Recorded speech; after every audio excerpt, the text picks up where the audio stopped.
جو مطلوب نہیں ہے شریعت میں. سمجھ رہے ہیں نا بات؟ ایسی کسی چیز کا کوئی غلبہ تو بزرگان دین فرماتے ہیں کہ وہ فوراً اپنا محاسبہ، اپنا جائزہ لینا شروع کر دیتے تھے.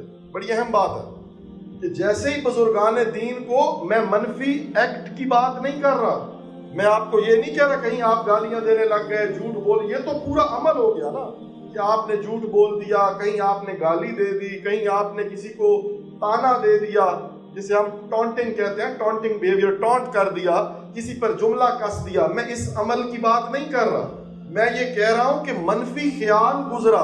بات سمجھ میں آئی؟ بزرگان دین کیا کہتے ہیں کہ منفی عارف کا جو مقام ہے نا، عارف جسے معرفت خداوندی نصیب ہو جاتی ہے، تصوف میں کہا جاتا ہے کہ عارف کا مقام تب ملتا ہے کہ 6 سال تک انسان خیال سے بھی لڑتا ہو، برا خیال بھی نہ گزرتا